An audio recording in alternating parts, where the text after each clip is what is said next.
Praise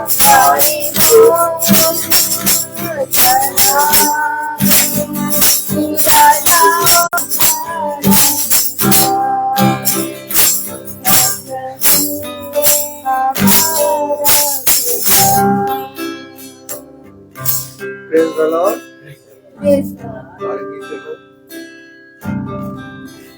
सभी को मेरा प्रेज लॉर्ड। जैसा कि खुदावन यीशु मसीह का वचन हम सबसे कहता है कि स्वर्ग उसका सिंहासन और पृथ्वी उसकी पाँव की चौकी है। तो आइए हम सब इसी आयत को लेते हुए खुदावन की स्तुति और आराधना की ओर चलते हैं।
अभी समय है गवाही का।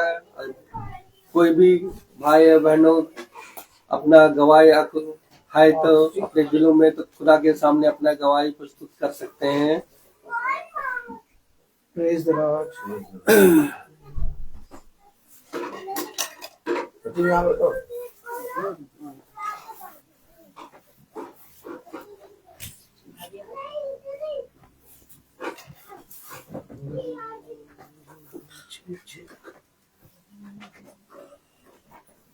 Praise the Lord.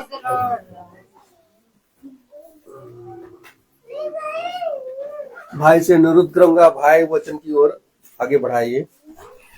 Praise the Lord. Praise the Lord. Hallelujah. Hallelujah.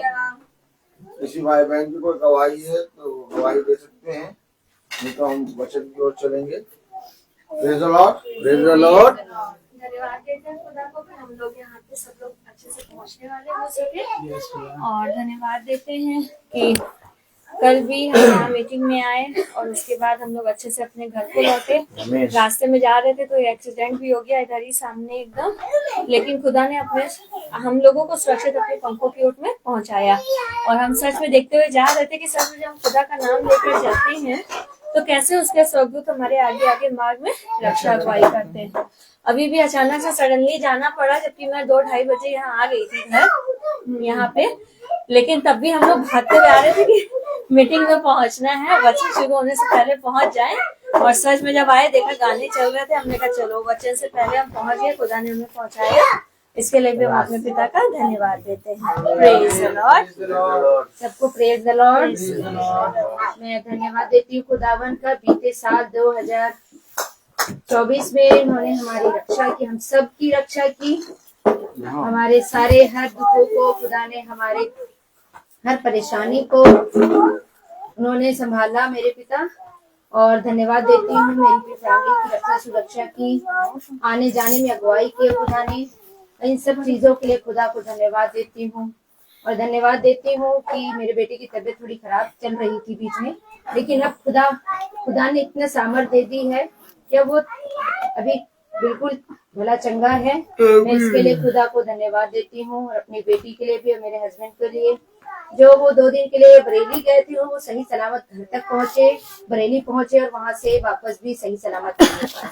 इसके लिए मैं खुदा को धन्यवाद देती हूँ। Praise the Lord.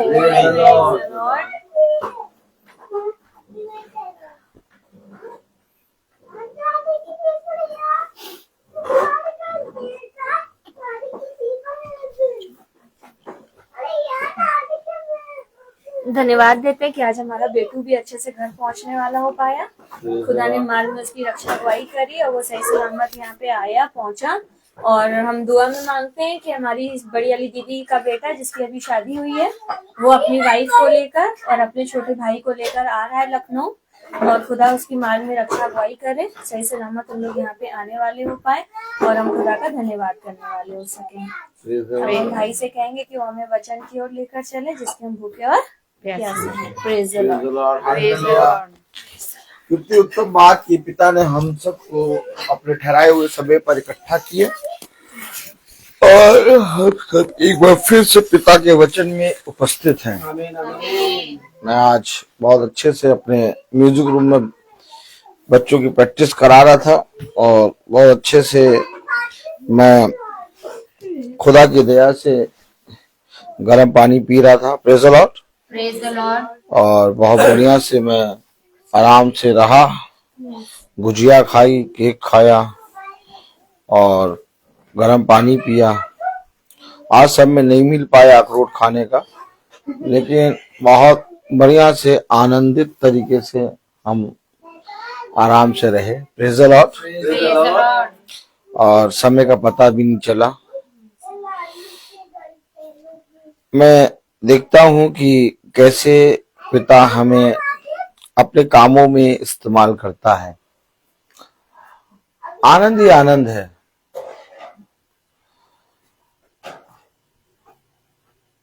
एक समय होता है कि जब हम बहुत सी बातों की चिंता करते हैं, लेकिन एक समय होता है कि हम पक्षी की तरह उड़ने लगते हैं। कभी आप पक्षियों को देखो कि वो कैसे उड़ते हैं। वो दोनों पंख फैला लेते हैं और अपने आप को खुदा के हाथ में सौंप देते हैं। और यीशु मसीह ने एक दृष्टांत में कहा, आकाश के पक्षियों को देखो, लेकिन हम कभी उनको देखते नहीं। देखिए, इससे पहले कि यीशु मसीह ये कहे कि आकाश के पक्षियों को देखो, वे ना बोते हैं, ना वो काटते हैं और ना वो खत्तों में बटोर के रखते हैं। इससे पहले कि वो बोए, ना वो काटे, ना वो खत्तों में बटोरे, वो अपने दोनों पंखों को फैलाते हैं। और जब पंखों को फैलाते हैं तो अपने आप को खुदा को देते हैं। खुदा ने कहा ना वो बोते हैं, ना वो काटते हैं, ना वो बटोरते हैं, तब भी तुम्हारा पिता उन्हें उत्तम से उत्तम भोजन देता है। आमीन, आमीन। हम बहुत सी बातों की चिंता करते हैं और अपने जहन में रख के चलते हैं। हम 2 दिन से ये वचन सीख रहे हैं कि अपने आप को पाप के लिए मरा, परंतु खुदावन में जीवित रखो और अपने आप को खुदा के हाथों में सौंपो। कैसे सौंपेंगे हम? आज भी रोज प्रचार होने के बाद भी हम अपने जहन में बहुत सी बातें रखते हैं। हम पिता के पवित्र वचन को रोज सुन रहे हैं और रोज विश्वास करते हैं, लेकिन इसके बावजूद हम अपनी बहुत सी बातों को अपने पास रखते हैं। सब कुछ पिता के हाथ में सौंप दो, उसे तुम्हारा ध्यान है। हमेशा याद रखो, आज मनुष्य इस संसार में हर तरह से त्रस्त हो गया है। चाहे आप छोटे बच्चों को देखिए, चाहे आप जवानों को देखिए, चाहे आप बूढ़ों को देखिए, कहीं पर शांति जैसी कोई चीज नहीं है। हर एक मनुष्य अपने जीवन में निरंतर अंधकार में गिरे पड़ा है, लेकिन जैसे निरंतर वो अंधकार में गिर रहे हैं, वैसे निरंतर पिता हमें ज्योति में बढ़ा रहा है। तो हमें जो ज्योति में बढ़ा रहा है, उसका उदाहरण भी हमारे जीवन में दिखना चाहिए। केवल ये नहीं कि हम बाइबल पढ़ें, गवाही दें, वचन को सुने। इस काम के ऊपर एक काम और है कि जब खुदावन मूसा से मिलता था तो मूसा के चेहरे पर तेज रहता था, और ठीक इसी तरीके से खुदा जब अपने लोगों से मिलता है, आज भी उनके चेहरे पर एक नूर रहता है, और वो नूर उनकी गवाही, उनके वचन को सुनना और अपने खुदा को अपने जीवन में एक उत्तम स्थान पर रखना, इसके विषय में दर्शाता है। देखिए खुदावन का वचन क्या कहता है। आइए हम सब वचन को आदर और महिमा देने के लिए अपने स्थानों पर खड़े होंगे और निकालेंगे रोमियो उसका 6वां अध्याय।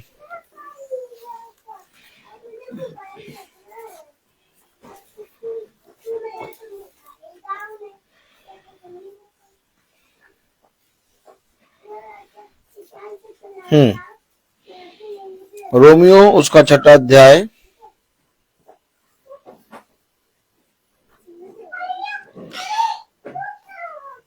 और उसकी 14वीं आयत में लिखा है, तब तुम पर पाप की प्रभुता न होगी, क्योंकि तुम व्यवस्था के अधीन नहीं वरन अनुग्रह के अधीन हो। खुदावन का वचन जो कि पवित्र है, इस पवित्र वचन को खुदा हम निकम्मों को समझने और उस पर चलने की सामर्थ प्रदान करे। आमीन। हम सब अपने स्थानों पर बैठ जाएं। व्यवस्था के अधीन नहीं वरन अनुग्रह के अधीन हो। बहुत बड़ा अंतर है।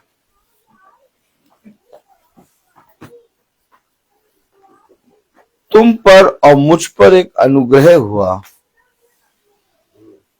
और वो अनुग्रह ये कि हमें खुदा ने पवित्र वचन को दिया। अगर पिता हमें और आपको, प्रेज द लॉर्ड, पवित्र वचन को नहीं देता, हालेलुया, तो मेरे प्यारे भाई बहनों, सच में हम कभी भी पिता के वचन को ना समझ पाते और ना जान पाते। हम पर एक अनुग्रह की दृष्टि आकर ठहर गई। यह अनुग्रह की दृष्टि क्या है? आपने बर्तुलमै को देखा होगा। बर्तुलमै अंधा था। क्या? अंधा और खुदा ने बर्तुलमै को आंखें दी। अगर हम ये मानते हैं कि खुदा हमारे रोगों को, हमारे घावों को अपने शरीर पर लेता है, तो मेरे प्यारे भाई बहनों, जब खुदा ने बर्तुलमै को आंखें दी तो जरूर से जरूर किसी को अंधा किया होगा। सच है। अनुग्रह क्या होता है? अनुग्रह के विषय में आप क्या कहेंगे? बताइए। आप सब बैठे हैं, आप अनुग्रह के विषय में क्या कहेंगे? अनुग्रह क्या है? सामर्थ यानी कि पिता का आत्मा जो बल से उतरता है और उसकी आत्मा के द्वारा बहुत से सामर्थ्य के काम होते हैं। आशीष, जिसके विषय में पिता ने कहा इन्हें भी बढ़ने दो, उन्हें भी बढ़ने दो, मैं सब पर अपनी आशीष दूंगा। लेकिन अनुग्रह क्या है?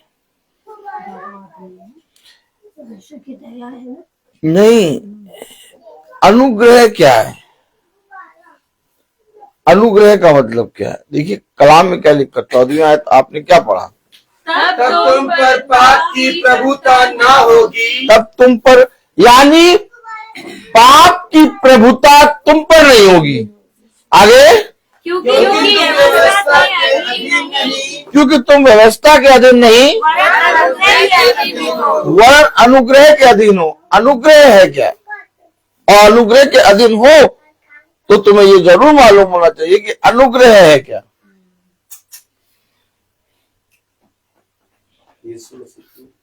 आपने सुना होगा एक लेखपालकपन,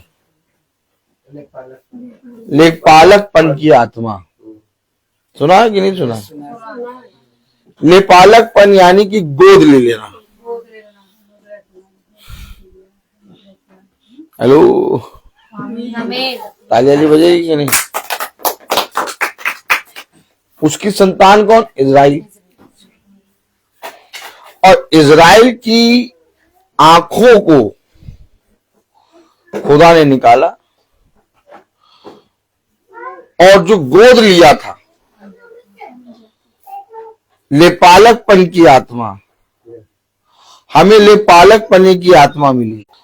आपका जियो है। बच्चों की रोटी कुत्तों के सामने नहीं था। हम पर अनुग्रह हुआ। देखिए अनुग्रह, अनुग्रह है क्या? अनुग्रह अर्थात पिता ने अपने बच्चों की आंखों को निकाल के उस गोद लिए हुए बच्चे को दे दिया, अर्थात अन्य जातियों को। आंखों से तुम देखने लगो, इससे पहले कि तुमसे वो आंखें लेके फिर खुदा बच्चों को दे दे। आप समझे?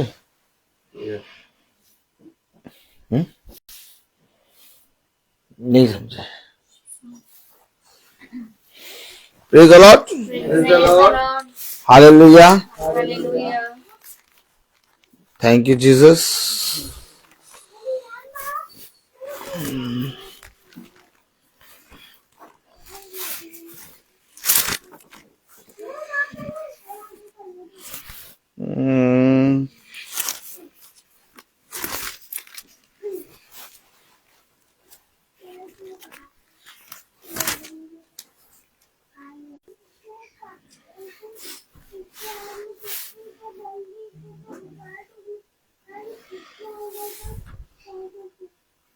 Praise the Lord. Praise the Lord. Hallelujah.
Praise the Lord. Praise the Lord.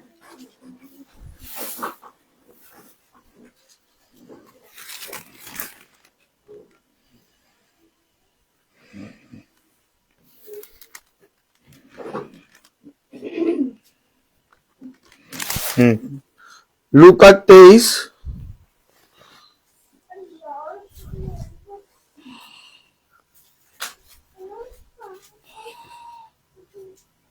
18।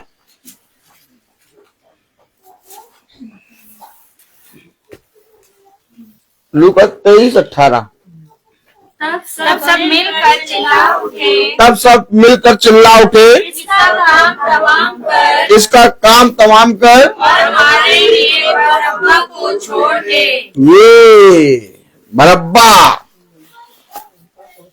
वो डाकू, आमीन, आमीन। जिसके लिए कहीं पर भी कुछ भी दया नहीं थी, और वो सीधे जाने वाला था कहाँ? नरक, अधोलोक के फाटक में। लेकिन हमारे एवरेज में, अर्थात यीशु मसीह के एवरेज में, बरअब्बा को छोड़ो। क्या लिखा कलाम में? 18वीं आयत पढ़े। सब मिलकर चिल्ला उठे, इसका काम तमाम कर और हमारे लिए बरअब्बा को छोड़ दे। बरअब्बा को छोड़ दे। आप समझे? और यीशु मसीह का लहू हमारे और हमारे बच्चों पर आए, हमें ने, अर्थात उन्होंने अपने आप को खुदा के वचन से वंचित कर दिया, और तब खुदा का जो अनुग्रह है वो बरअब्बा पर आ गया। अर्थात हम सब वो मृत्यु जो बरअब्बा की मृत्यु थी, जो हमारे लिए और आपके लिए, खुदा ने उस मृत्यु को अपने ऊपर ले लिया और उसकी मृत्यु को अपने ऊपर लेकर उसको छोड़ दिया। ठीक इसी तरीके से हम पर अनुग्रह हुआ। हमारे पर अनुग्रह नहीं होता। हम तो मारे जा रहे थे। बरअब्बा को तो मारने के लिए पूरी रीति से तैयार किया गया था। देखिए कलाम में लिखा, आप पढ़िए जरा 15वीं आयत। ना हेरोदेस ने, क्योंकि उसने उसे हमारे पास लौटा दिया है, और देखो उससे ऐसा कुछ नहीं हुआ कि वह मृत्यु के दंड के योग्य ठहराया जाए। उसने ऐसा कोई पाप किया ही नहीं है कि जो मृत्यु के दंड के को ठहराया जाए। तो उसको मृत्यु कौन सी मिली? हमारी मृत्यु। उसने हमारी मृत्यु को अपने ऊपर लिया। यस। कलाम क्या कह रहा है? वचन क्या कह रहा है? पढ़े जरा। तुम्हारे सामने इसकी जांच की, पर जिन बातों का तुम उस पर दोष लगाते हो, परंतु जिन बातों का तुम इस पर दोष लगाते हो, उन बातों के विषय में मैंने उसमें कुछ भी दोष नहीं पाया। अर्थात जो बातें तुम इसके विषय में बताते हैं, उसमें मैंने इसे निर्दोष पाया, कोई भी दोष नहीं पाया। अनुग्रह जो मृत्यु हमारे लिए थी, उस मृत्यु को उसने अपने ऊपर लिया ताकि हम निकम्मों को समय मिल जाए और अपने पाप से पश्चाताप। कलाम कह रहा, वचन कह रहा, 15वीं आयत, ना हेरोदेस ने माफ कर और हमारे लिए बरअब्बा को छोड़ दे। देखा, हम व्यवस्था के अधीन नहीं बल्कि अनुग्रह के अधीन हैं, क्योंकि हम पर एक अनोखा अनुग्रह हुआ। एक ऐसा अनुग्रह जिसके विषय में कोई भी मनुष्य ना उसके सामने कोई दया, ना उसके सामने कोई विश्वास खड़ा रह सकता है, क्योंकि ये अनुग्रह है कि पिता ने उस डाकू की मृत्यु को अपने ऊपर ले लिया।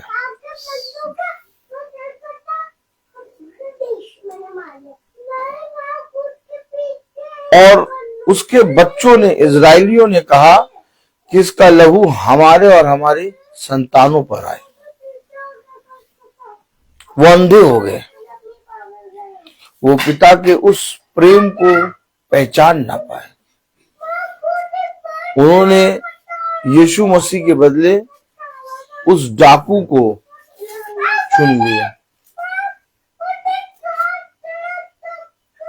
इसलिए पिता ने अपने बच्चों की आंखें निकाल के उस बर्तुलमय को दिया ताकि वो और हम देखने लगे। मेरे प्यारे भाई बहनों, हम क्या मांग रहे हैं पिता से? थोड़े थोड़े समय के बाद हम देखें तो एक विपत्ति से निकलते हैं तो दूसरी विपत्ति में फंसते हैं, दूसरी से निकलते हैं तो तीसरी में फंसते हैं, और हमेशा हम विपत्ति को देखते हैं, कभी हम यीशु मसीह को नहीं देखते। आज भी मैं आप लोगों से क्लियर कह दे रहा हूं कि हम सब कहीं ना कहीं बाइबल पढ़ रहे हैं, मीटिंग को रोज सुन रहे हैं, और मैं YouTube और Facebook को मैं सुनने वालों से भी कह रहा हूं कि हम लोग मीटिंग को रोज देख रहे हैं, सुन रहे हैं, लेकिन आज भी हम विपत्ति को देखते हैं, यीशु मसीह को। क्योंकि कहीं ना कहीं एक निराशा हमारे चेहरे पे, हमारे जीवन में दिखाई देती है। अगर हम विपत्ति को ना देख रहे होते, यीशु मसीह को देख रहे होते, तो हमारे चेहरे पे एक आशा नजर आती। आमीन, आमीन, सच बात है। ये तो उसका अनुग्रह है कि वो हमारे जीवन से हर विपत्ति को दूर कर रहा है। उसने कहा, हे अविश्वासियों, मैं कब तक तुम्हारे साथ रहूंगा? कब तुम मुझ पर विश्वास करोगे? तुम्हारा विश्वास हवा चलते ही बदलने लगता है। यीशु मसीह उस नाव में है और शिष्य चिल्ला रहे हैं कि हम मरे जा रहे हैं। थोड़ा सा तूफान आया, आंधी आई, नाव में पानी आया, वे डरने लगे और वो कहने लगे, यहां हम मरे जाते हैं और तू सो रहा है। यीशु मसीह ने सबसे पहले आंधी और तूफान को डांटा और उन्हें डांटने के बाद अपने शिष्यों की ओर देखकर उन्हें डांटा, हे अविश्वासियों, मैं कब तक तुम्हारे साथ रहूंगा? यह आंधी और तूफान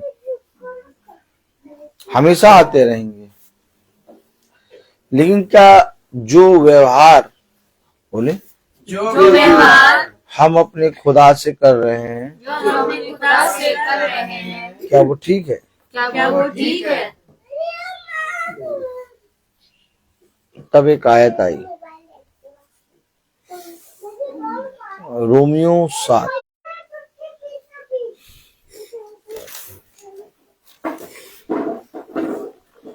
आयत दी रोमियो 7:24 में लिखा है, मैं कैसा अभागा मनुष्य हूँ। मैं कैसा अभागा। बोल शब्द सुनिए आप,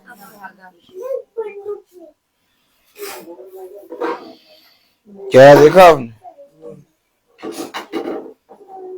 अभागा।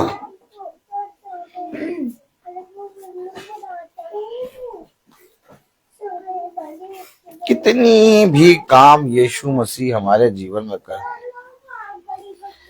लेकिन हम छोटी छोटी चीजों में फिर वही अविश्वास की आत्मा में घूमते हैं, भूल जाते हैं कि उसने क्या किया।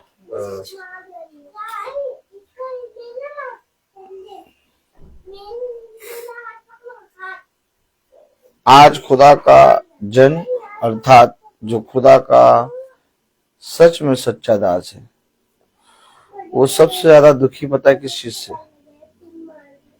इस बात से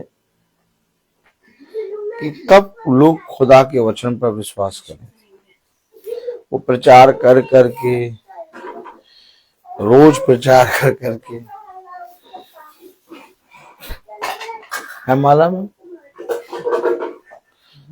थक गया,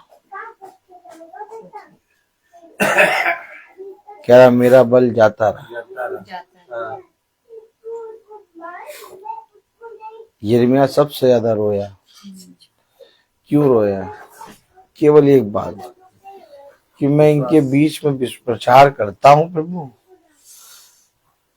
लेकिन ये फिर वैसे ही चाल चलते, पता नहीं कब विश्वास आएगा।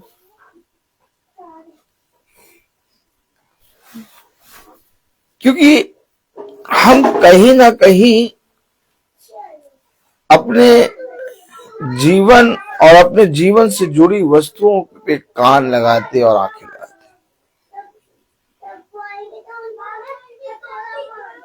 हम मनुष्य हैं, क्या करें? कहीं ना कहीं संदेह आ जाता है,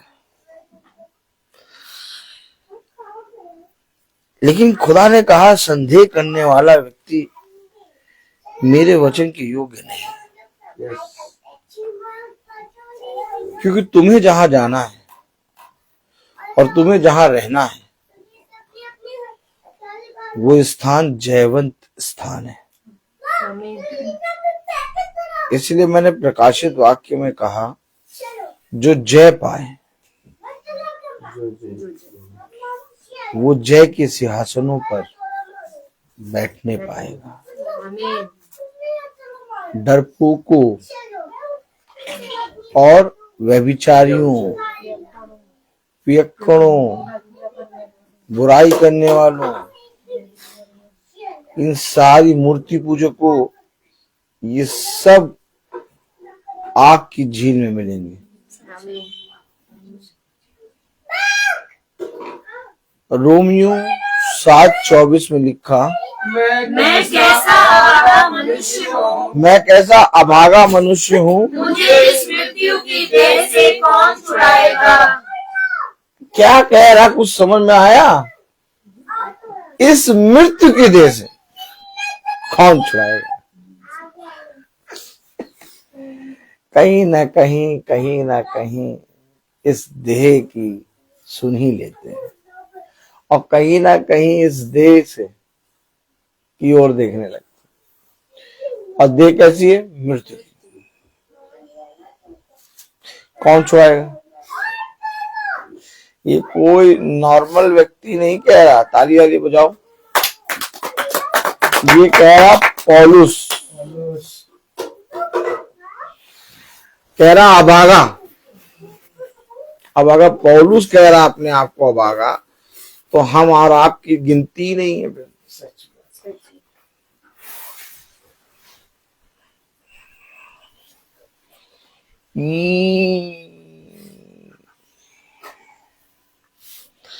हमारी आपकी गिनती नहीं है। क्या देखा पौलुस तुमने? पौलुस ऐसा तुमने क्या देखा?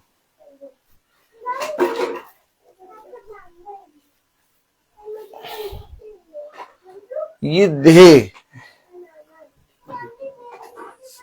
देह जो है स्वर्ग के राज्य में प्रवेश करने का सबसे बड़ा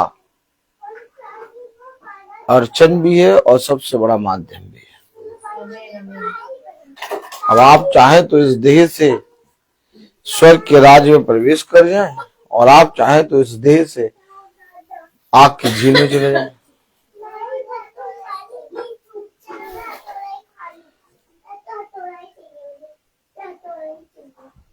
क्यों कह रहा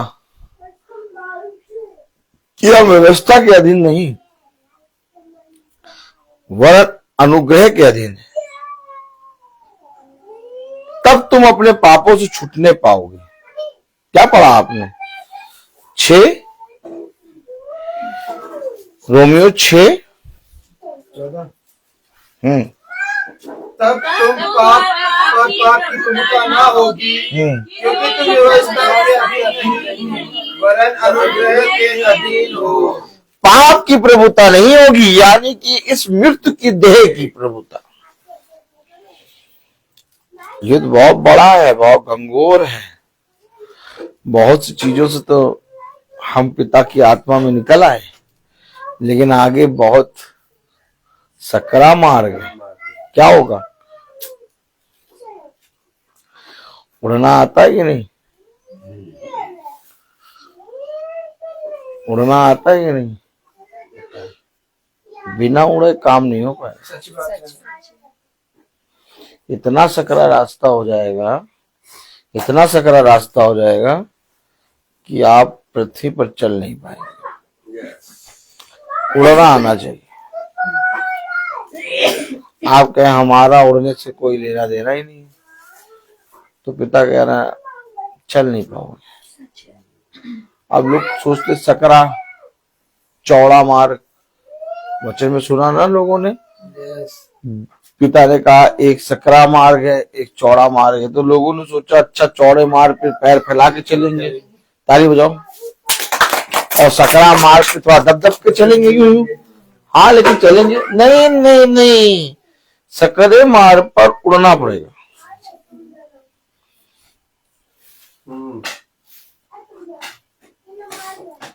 आपके पास जब तक उड़ने वाला विश्वास नहीं होगा, क्या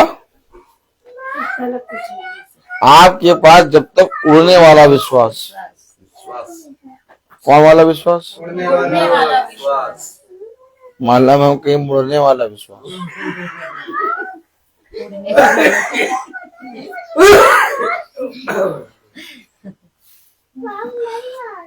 मार की टोपी बहुत बढ़िया जबरदस्त।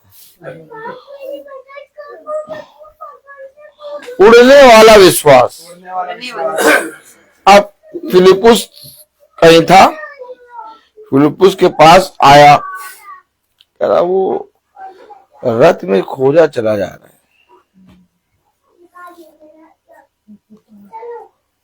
अब उड़ा, कौन उड़ा? उड़ा, उड़ा कि नहीं उड़ा? अब जब तक हमारे और आपके पास ये विश्वास नहीं, बाइबल हम और आप पढ़ रहे हैं, गवाही दे रहे हैं, गीत गा रहे हैं, वचन सुन रहे हैं, अपने जीवन में बहुत अंतर देख रहे हैं, हो रहा है, लेकिन अब तुम्हें जल्दी जल्दी खाना है। क्या कह रहा? जल्दी जल्दी खाना है और फुर्ती के साथ खाना है। सुना है कि नहीं सुना है? और कुछ भी नहीं छोड़ना है, सब कुछ खाना है। तो अभी तक अगर हम ये सोचते हैं कि हम मीटिंग सुन रहे हैं या हम प्रार्थना में जा रहे हैं, तो अभी तक हम उस विश्वास पे पहुंचे नहीं। अब ये मीटिंग नहीं है और ये प्रार्थना नहीं है, अब ये हमारा जीवन है। एक समय होता है जब हम मीटिंग जाते हैं, प्रार्थना में जाते हैं, और मीटिंग में जाते हैं, प्रार्थना में जाते हैं, लेकिन फिर एक समय होता है कि मीटिंग और प्रार्थना, मीटिंग प्रार्थना नहीं रहती, वो जीवन का अंग बन जाता है। मीटिंग तो बहुत से लोग पोस्टपोन कर देते हैं, मीटिंग तो बहुत से लोग कैंसिल कर देते हैं, हैं? प्रार्थना लोग बहुत तेरे लोग करते हैं, बहुत तेरे नहीं करते।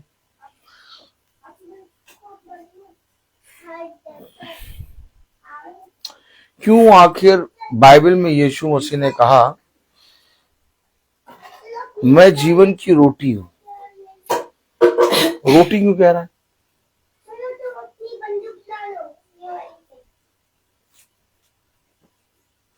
क्यों कहा प्रभु ने जो इस रोटी में से खाएगा वो कभी भूखा ना होगा? क्यों कहा? ये रोटी क्यों बोल दिया? वचन है, मीटिंग है, मीटिंग कोई रोटी है? नहीं बताइए, है मीटिंग कोई रोटी है? माला में बताओ, मीटिंग कोई रोटी है? नहीं, मीटिंग तो भैया हो जाते हैं, मीटिंग में प्रार्थना है। तो यीशु मसीह ने अपने आप को खुद ही रोटी बता दिया। क्यों रोटी क्यों बता दिया सचिन भाई? क्योंकि खुदा ही यीशु मसीह ही जीवन है। एक समय होता है जब मीटिंग होती है, एक समय होता है जब हमारे लिए प्रार्थना होती है, लेकिन फिर उसके आगे जब हम बढ़ते जाते हैं तो वो मीटिंग, वो प्रार्थना हमारे लिए रोटी बनती है। सच है। अभी वो यीशु मसीह को देख रहे हैं क्या? अभी वो यीशु मसीह को देख रहे हैं, लेकिन देखते देखते देखते देखते देखते देखते ये हुआ कि अब उनको घर, रोटी, पानी, अपने किसी चीज से मतलब नहीं है। अब उन्हें केवल एक चीज से मतलब है कि गुरुवर वचन बोल रहे हैं और हमें सुनना है। आमीन आमीन। आप देखते हैं ना कि संसार का मनुष्य चाहे जितना सुंदर हो, चाहे जितना हट्टा कट्टा हो, चाहे जितना अमीर हो, चाहे जहां जितना अच्छा हो, संसार का मनुष्य हमेशा खाने के विषय में, रोटी के विषय में सोचता रहता है। उसके पास सब कुछ होता है, लेकिन सब कुछ होने के बाद भी वो खाने के लिए टाइम पे आ जाता है। क्यों? अरे अपने कपड़ों में थोड़ी देर शांति बनाओ, अरे अपनी कार में 2-3 दिन बैठ जाओ, इतनी महंगी कार खरीदी है, 2-3 दिन बैठ के आराम से गद्दी में कहो कि हाँ मैंने कार खरीदी। हाँ 2-3 दिन खाना ना खाओ, 2-3 दिन तो छोड़ो, शाम को ही खाना मांगेगा। सच बात है। है बात है कि नहीं? अरे इतना बढ़िया तुमने वस्त्र सिलवाया, उसी कपड़े को पहन के 2-3 दिन घूमते रहो, खाना ना खाओ। वो बार-बार रोटी रोटी क्यों मांगता है?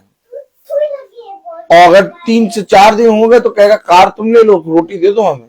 सच बात है। बताइए।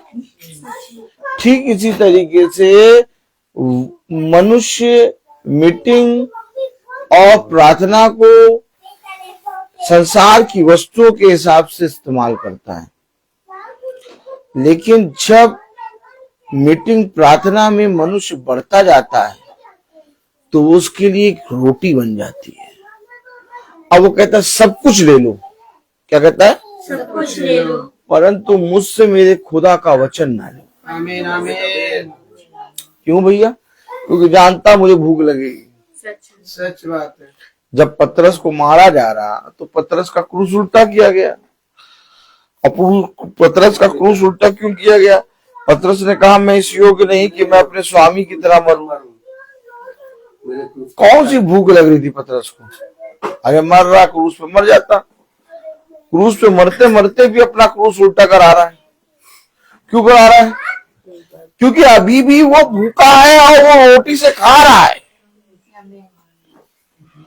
मेरे प्यारे भाई बहनों, अब वचन को, अब मीटिंग को, अब महासभा को आप मीटिंग समझ के, महासभा समझ के ना चलिए। मैं मना कर रहा हूं आपसे। अगर आपकी दृष्टि में अभी भी ये मीटिंग है, महासभा है, तो थोड़े समय के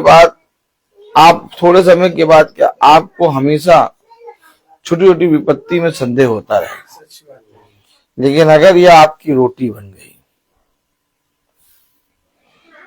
तो बड़ी से बड़ी विपत्ति के सामने आप खड़े होकर कहेंगे कि ये गोलियत को खुदा के हाथों से कौन बचाए।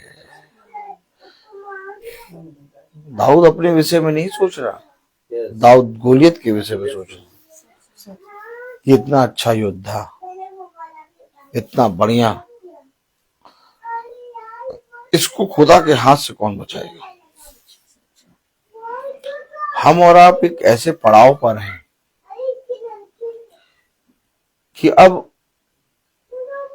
हो सकता है शैतान हमारी बेटी, हमारे बेटे, हमारे पति, हमारी पत्नी के अंदर आके हमें भड़कलाए। क्योंकि हमेशा याद रखना, अब शैतान तुम्हारे अंदर नहीं आ पा रहा है। पहले तुम्हारे अंदर रहता था, तुम झगड़ते थे, तुम लगड़ा करते थे। अब शैतान देख रहा कि ये तो चुप हो गया। क्या ताली बजाइए। तो जब दो आदमी में से एक आदमी चुप हो जाता है तो 50% झगड़ा खत्म। क्या 50% झगड़ा खत्म। अब शैतान कह रहा कि भाई ये तो चुप हो गया, लेकिन अब ये चुप हो गया तो वो जो 50% है वो भी चुप हो जाएंगे। तो शैतान क्या करेगा, चाल चलेगा। अब वो चाल पासा देगा, पासा। अभी तक ऐसी चालें नहीं चलता था। क्या अभी तक ऐसे चालें नहीं चलता था। बहुत शातिर है धूर्त, इसलिए इसके फन को कुचलना है। जब शैतान देखता है कि एक मसीही आदमी खुदा के वचन में विश्वास करने वाला, तो उस मसीही को शैतान नहीं छूता, छू ही नहीं पाएगा। उसके आसपास, उसके हर एक जगह पर जाकर तांडव मचाएगा, ताकि वो मसीही हल्का सा डगमगाए, और जैसे ही डगमगाया विश्वास, वैसे ही वो उस पर आक्रमण कर देगा। उसका मेन पॉइंट, उसका मेन टारगेट मसीही जना है। मैं आपको सच बता रहा हूं, ये सातिरपना है धूर्त का। अच्छा, पौलुस समझ गया।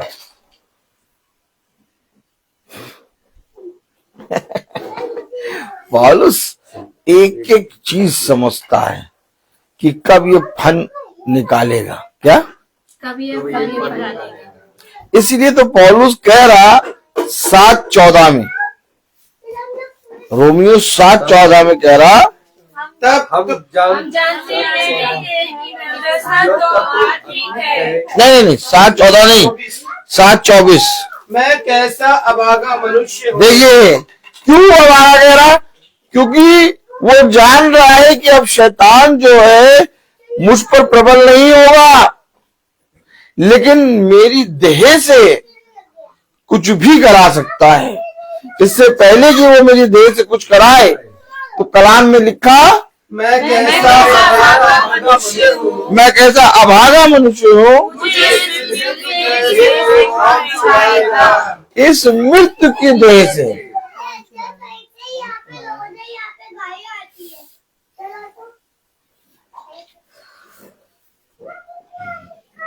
तभी तो खुदा ने कहा मनुष्य से ये नहीं हो सकता, परंतु खुदा से सब कुछ संभव है। आज देखो लोग वचन पढ़ ही नहीं रहे, आज देखो लोग वचन को सुन ही नहीं रहे, हम लोग वचन को रोज पढ़ रहे, रोज सुन रहे, इसके बाद भी आज जब वचन सुन रहे तो ऐसा लग रहा है हम लोग अभी स्टार्ट भी नहीं करें। सच बात सच है। है। तो उन निर्बल भाई बहनों का क्या होगा जो सुने भी नहीं। सुन ही नहीं रहे।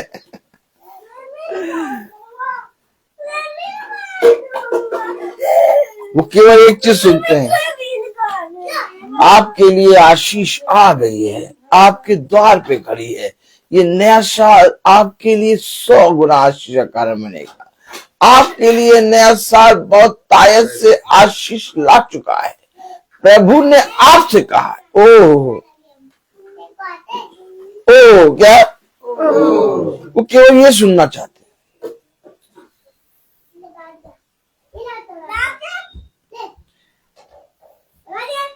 हमेशा याद रखो, शैतान कभी पूरा वचन नहीं दिखाता, शैतान अधूरा वचन दिखाएगा।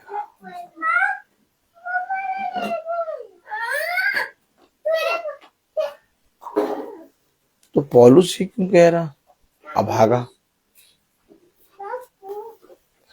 क्योंकि पौलुस वचन जानता है, आमीन आमीन।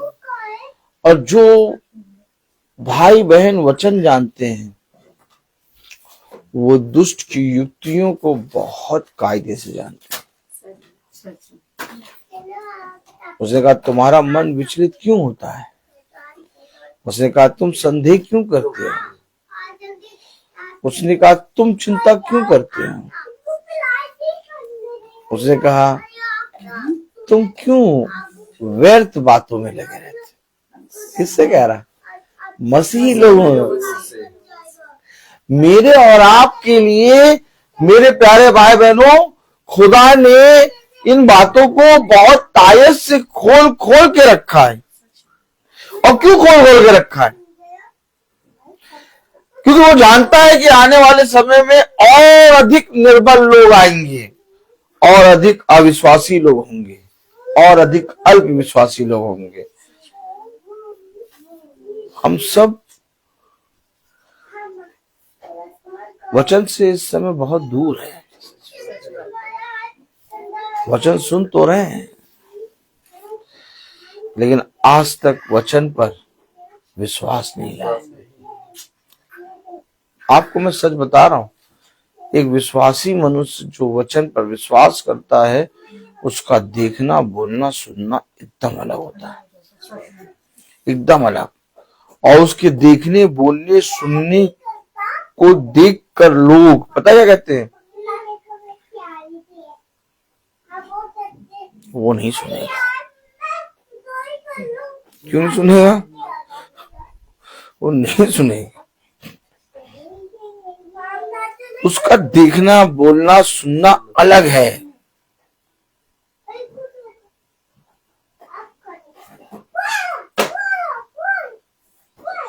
आपका कैरेक्टर, आपका स्वभाव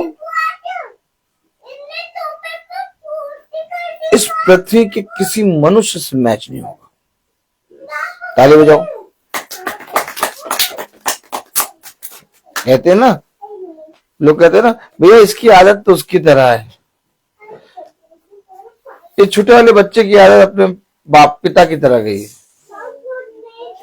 मैं आपको सिर्फ बता रहा हूं, जब आप एक मसीही बन जाएंगे, आप खुदा की आत्मा में चलने लगेंगे, आपका स्वभाव पृथ्वी पे किसी मनुष्य से मैच नहीं होगा।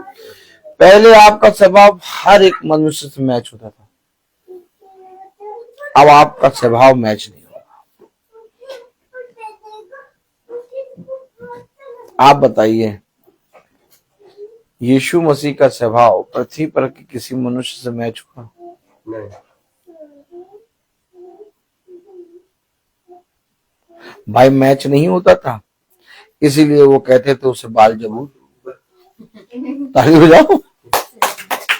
भैया उसका स्वभाव किसी से मैच ही नहीं होता था यीशु मसीह का, तो वो कहते थे शैतान का आका है।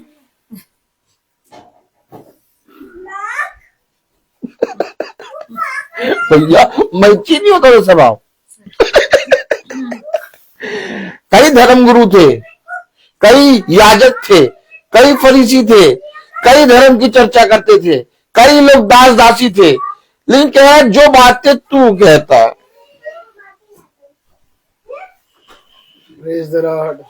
जो बातें तू हमें बताता है वैसी बातें हमें कोई नहीं बताता। अरे क्यों? उसका स्वभाव नहीं मैच हो रहा किसी से। अगर आपका स्वभाव पृथ्वी पर के लोगों से मैच हो रहा है, आप खतरे की घंटी में हैं। आगे बजाओ। क्या बता रहा भाई? भाई एकदम सही बता रहा है, गलत तो नहीं बता रहे हम। गलत बोल रहे हैं आप तुरंत बोल दीजिएगा। अगर आपका स्वभाव इस पृथ्वी पर के मनुष्य से मैच हो रहा है, आप डेंजर जोन में हैं। अगर लोग आपके विषय में ये कह रहे कि वो किसी की नहीं सुनेगा, उसको कोई नहीं समझा पाएगा, वो करेगा अपने मन की, यानी कि उसका भी मन नहीं है, खुदा का मन है।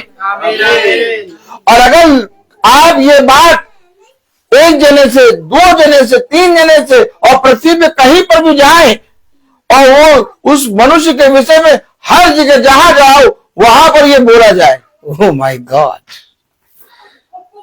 तो समझ लेना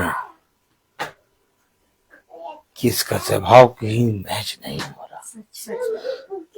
और सबने बहुत बारीकी से देखा है। कोई ऐसे ही नहीं कहेगा कि वो नहीं सुनेगा। सबने बहुत बारीकी से देखा और बहुत बारीकी से कहा, अरे वो नहीं सुनेगा। यीशु मसीह किसी मनुष्य की नहीं सुनता था।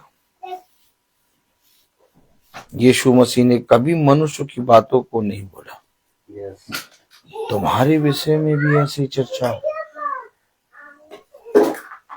हमेशा याद रखना। जब वे नगर में जाके भविष्यवक्ता के विषय में पूछते थे, तो भविष्यवक्ता के विषय में राजा कहता था, वो हमेशा मेरे बारे में बुरी ही भविष्यवाणी करता है। राजा को बुरा लग रहा है। भविष्यवक्ता कह रहा कि मैंने कभी तेरे विरोध में भविष्यवाणी बुरी नहीं करी, वो तो मैंने जो यीशु मसीह ने कहा मैंने वो कह दी। अर्थात भविष्यवक्ता का स्वभाव पृथ्वी पर के मनुष्य के स्वभाव से मैच नहीं करेगा। मैंने कहा आपको उड़ने वाला विश्वास चाहिए। ताली बजाइए। अगर आपको उड़ने वाला विश्वास चाहिए तो आप चलने वाले विश्वास में रहेंगे तो उड़ने वाले पे कैसे पहुंचेंगे? उड़ने वाले विश्वास के विषय में चलने वाले जो हैं वो क्या कहेंगे? वो नहीं सुनेगा, सटाक छोड़ जाएगा। सच बात है। वो सटाक छोड़ जाएगा। वो जब तक सोचेंगे बात तब तक वो गया क्या? वो गया। आप समझें,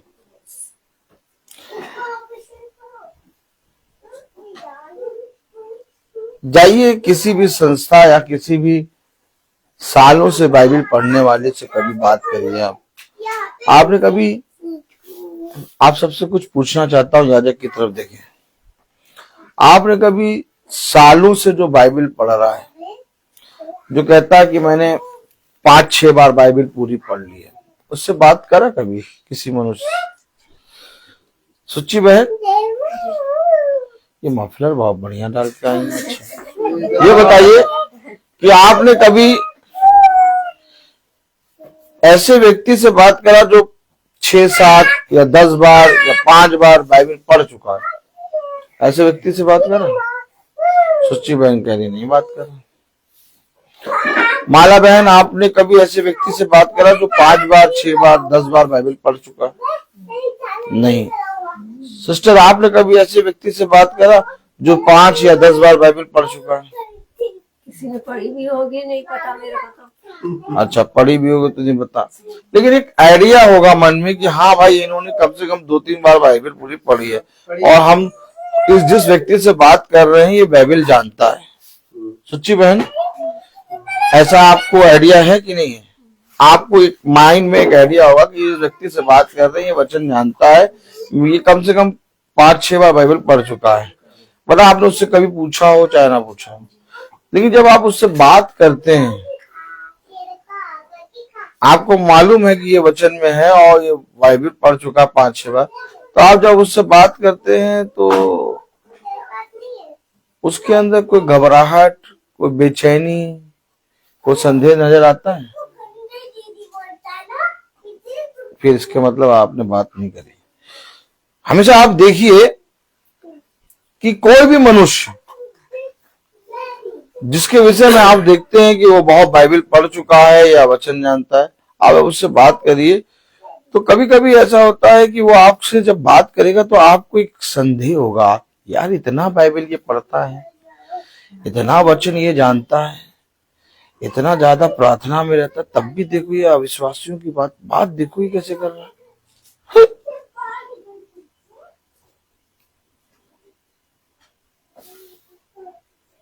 आप समझे? नहीं समझे? हाँ, इतना है कि हम मतलब इतनों से मिलते हैं, वचन सुनते हैं, हर एक का एक साथ वचन नहीं होता। वचन की नहीं बात कर रहा हूँ, मैं बात कर रहा हूँ विश्वास की। जब वो बोलता है तो आपको ऐसा लगता है यार ये इतना संदेह, इतना चिंता तो अपने जीवन, अपने लोगों के विषय में कर रहा है, तो ये वचन कैसे विश्वास करता है? कभी भी एक मसीही से अगर आप मिलेंगे, उसकी हड्डी टूटी भी होगी ना, या उसके जीवन में सबसे बड़ा भी दुख होगा ना, तो ये खड़े होकर कहेगा हाँ बहुत बढ़िया चल रहा, और बताइए सब बहुत बढ़िया चल रहा, हाँ बताइए। आप भौचक्का हो जाएंगे उससे बात करके, कहेंगे यार इसके जीवन में इतना कुछ हो गया और ये मुस्कुरा रहा, ये हंस रहा, ये पागल है क्या? इससे मालूम नहीं दुख क्या होता है। आप किसी मसीह से मिलिए, हमेशा याद रखना, सबसे बड़ा दुख, सबसे बड़ी विपत्ति एक मसीह के लिए सबसे बड़ा ग्रेस होता है, और ये बात केवल एक मसीह जानता है। मनुष्य उस दुख को देख के, विपत्ति को देख के खुदा को कुड़कुड़ाएगा, खुदा के विषय में कहेगा अब हम बाइबल नहीं पढ़ेंगे, अब हम गवाही नहीं देंगे, अब अच्छा नहीं लग रहा। लेकिन एक मसीह की बात कर रहा हूं, उसके ऊपर जितनी बड़ी विपत्ति पड़ेगी उतना ज्यादा वो आनंदित, क्योंकि वो जानता है कि वो कहां पर है। उसने क्या कहा, हे प्रभु पिता इन्हें क्षमा करना, ये नहीं जानते, ये नहीं जानते। तो जानता है कोई, तो जानता है वो कभी भी विचलित नहीं होगा। तो क्या ये बात ठीक, क्या ये बात? अरे यार कुछ भी विपत्ति ले जाओ उसके पास, जितनी बड़ी बात ले जाओ, ये आदमी तो ऐसा रिएक्ट करता है कुछ हुआ नहीं। वचन क्या दे रहा है? आपको ज्ञान दे रहा है क्या? ज्ञान लेना है तो हिस्ट्री, ज्योग्राफी, सिविक्स, फिजिक्स पढ़ लो, और क्या 1 2 का 4 4 2 का 1। ज्ञान प्राप्त करना तो ये सब किताबें पढ़ो। वचन क्या दे रहा है आपको? वचन आपको सामर्थ दे रहा है, सामर्थ दे रहा है। अनुग्रह तो वो ये है कि हम पर एक समय आ गया कि अभी तक हमें समय मिल रहा है, अर्थात वचन हमें एक सामर्थ दे रहा है कि हम आने वाली विपत्तियों को अपने जीवन में बहुत तायत से उसमें से होते हुए निकल जाए। आप समझे?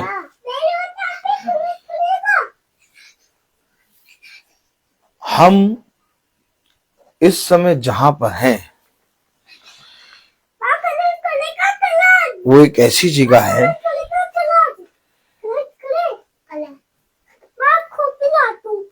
जो पृथ्वी की नहीं है, और आप तब भी आप पृथ्वी की बात करें तो आप वचन नहीं सुन रहे। पौलुस उड़ने वाले विश्वास में, और पौलुस समझ गया कि ये धूर्त मुझे बार बार पृथ्वी पे लाना चाहता है, इसलिए कह रहा मैं अभागा। 7:24 अभागा मनुष्य हूँ, हम्म। मुझे इस मृत्यु की देह से कौन छुड़ाएगा। हमेशा मृत्यु की बात करता रहता है। मैं प्रतिदिन मसीह की मृत्यु को अपनी देह में लेके चलता हूँ। इस मृत्यु की देह से कौन छुड़ाएगा। मन तो करता कूच करके अभी पहुंच जाए। हमेशा मृत्यु की बात नहीं करता पौलुस को तो कभी बर्थडे में और एनिवर्सरी में और कभी भी अपने घर में प्रार्थना के लिए बुलाओगे।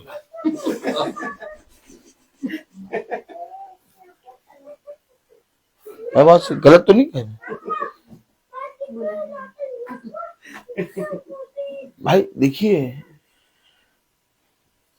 लोग कहते हैं अच्छा वचन बोलो, जन्मदिन है मृत्यु की बात कर रहे हो, क्रिसमस में मृत्यु की आयत लिख के भेज दो। देखो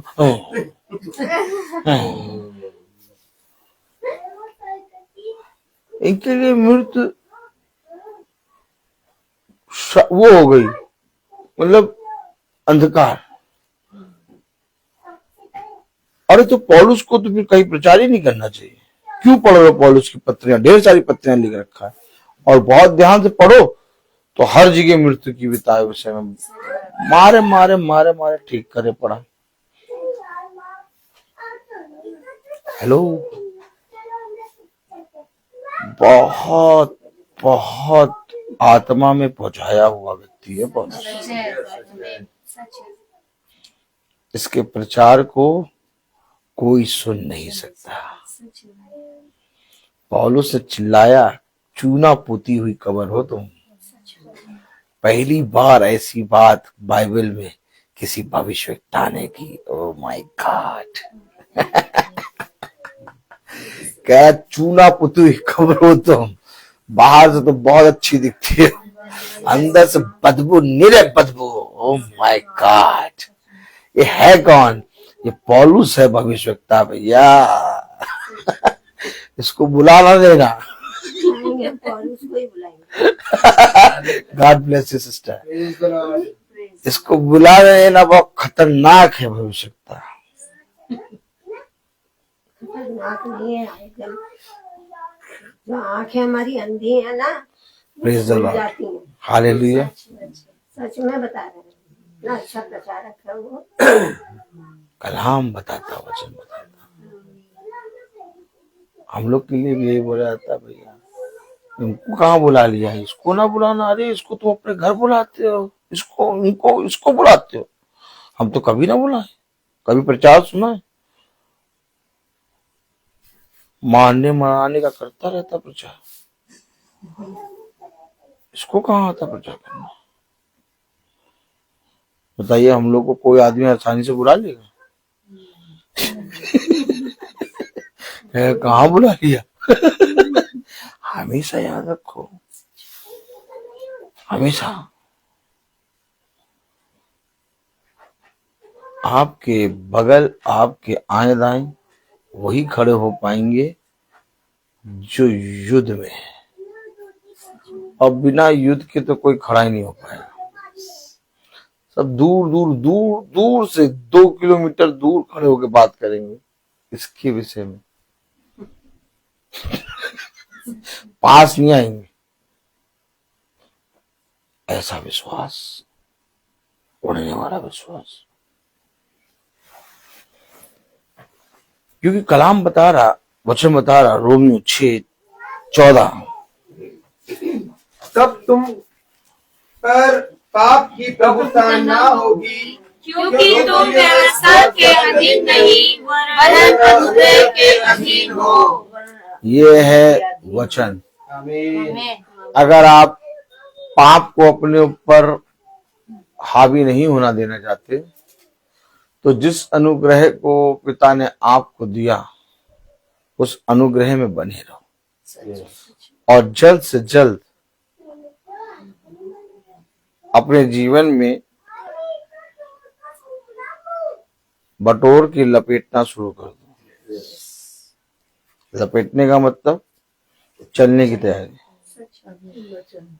अब बहुत बढ़िया, आप बहुत देखिए ध्यान से तो अंडे की आकृति की कारें, आप बहुत ध्यान से देखिए तो बहुत कलरफुल कारें ऐसे सड़क पे आती हैं कि आपको देखते सारे ऐसा मन करेगा ये कार ले लें।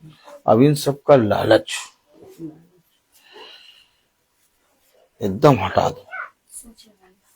अगर रिक्शा है तो हवा तीनों पहियों में डला लो और चुपचाप चलाते रहो और कहो बहुत बढ़िया गाड़ी दी है। सच बात है। एकदम बोलना नहीं, थैंक यू जीसस। क्योंकि अब इन सारी चीजों से तुम्हें अपने जीवन में लपेटना शुरू करना है। अब यहां से कूच करने की बारी आ रही है। अब आप देखिए हर एक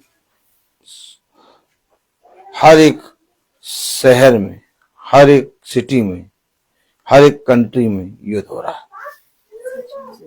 सुबह शाम गोली पड़ रहे हैं। लौकी के कोफ्ते, क्या? हाँ, लौकी के कोफ्ते सुबह शाम पड़ रहे हैं। क्या न्यू ईयर, क्या क्रिसमस, सारे दिन पड़ रहे हैं, कुछ नहीं। और इस कोफ्ते पड़ने में भी लोग अपना भोग विलास नहीं मनाना छोड़ रहे। जैसे स्वर्गदूत आग और गंधक बरसा रहा था, खड़ा था, और वो तब भी कह रहे अरे हमारे घर आ जाओ, अरे तुम्हारे घर चले जाएं, अरे हम वहां पार्टी में जाना है, हमें यहाँ शादी में। ऊपर से वो गोले बरसाने खड़ा। हो क्या रहा था सदोम और अमोरा में? और लूत की पत्नी क्या देखने के लिए पीछे मुड़ी? नहीं, वही सारे भोग विलास, वहां पार्टी चल रही, तुम हमारा हाथ पकड़ के पता नहीं कहाँ खींचे ले जा रहे हो। अरे बहुत बढ़िया कस का मार लेते, वहां जैसे मारने के लिए कस मुड़ी नमक का खंबा बना। भाई यही तो बोला होगा लूत, हमें पता नहीं कहाँ हाथ पकड़ के ले जा रहे हो, अभी पार्टी तो शुरू हुई है, अभी तो पार्टी शुरू हुई है। पीछे मुड़ कर मत दिखना। तो पीछे मुड़ क्या देखा होगा?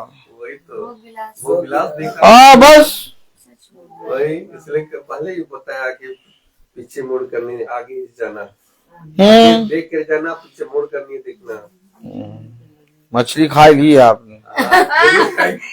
Praise the Lord। आनंद ही आनंद। मैं बोलता हर चीज का। तो आइए हम प्रार्थना में चलेंगे और मेरा निवेदन है भाई सचिन से कि वो प्रार्थना में अगुवाई करें।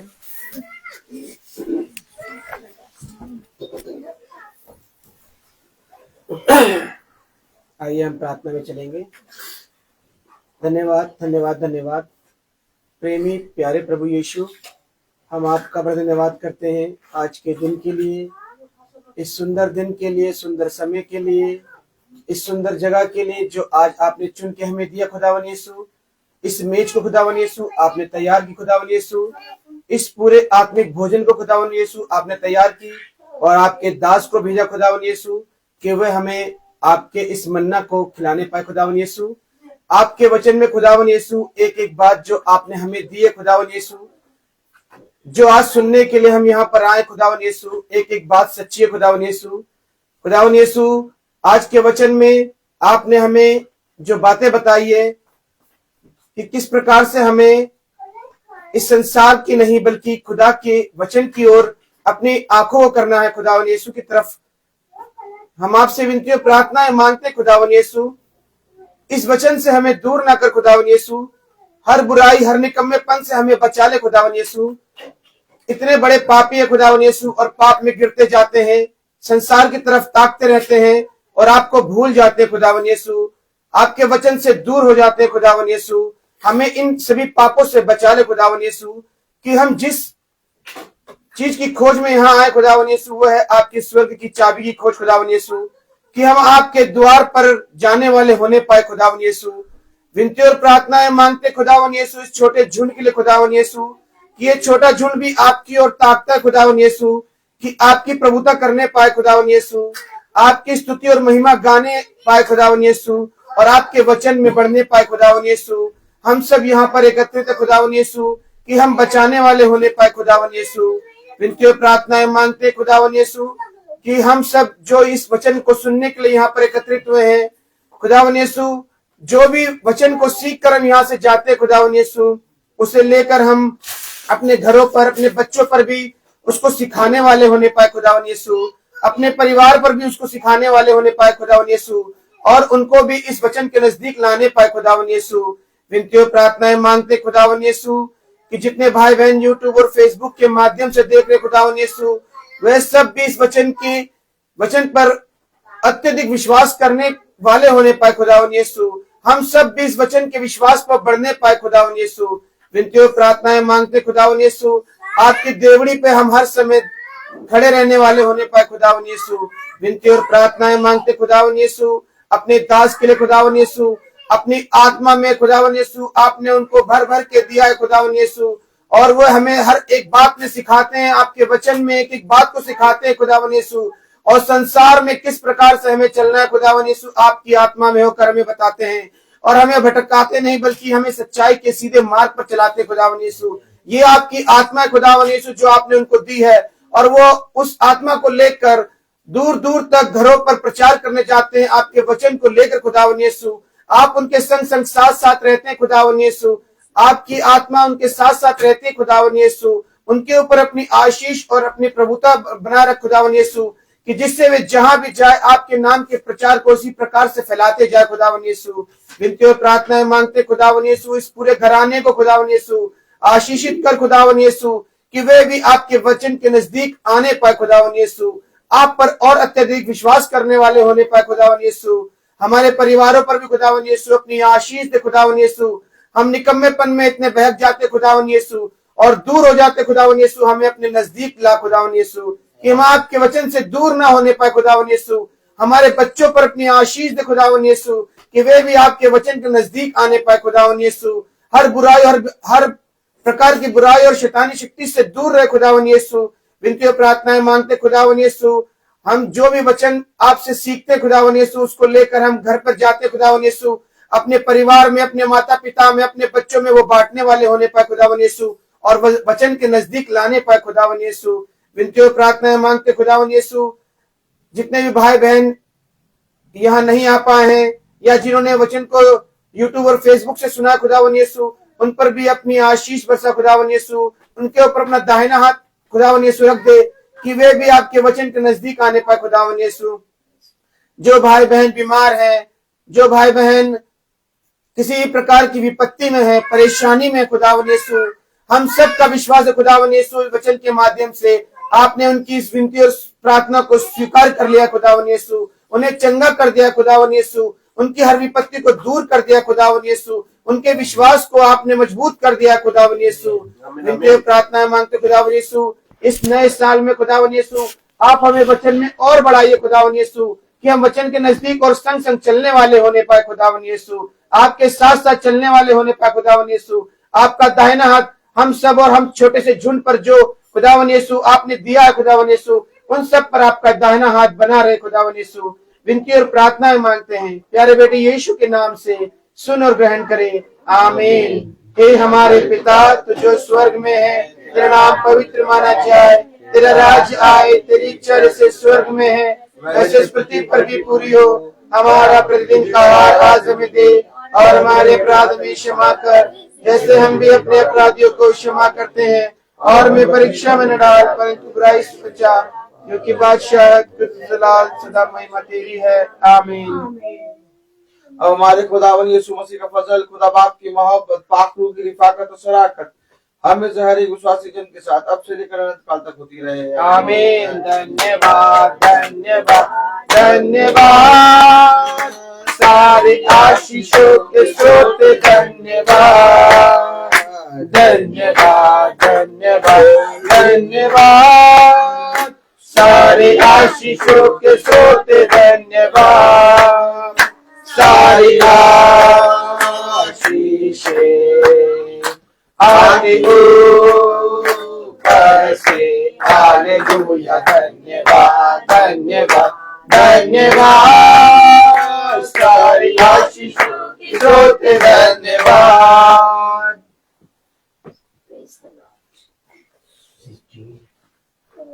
सब भाई बहनों को praise the Lord. Praise the Lord. सूचित कहता है कि कल की प्रार्थना शाम को 5 बजे होगी, कहाँ होगी नहीं मालूम, लेकिन तंबू लगेगा जरूर। Praise the Lord.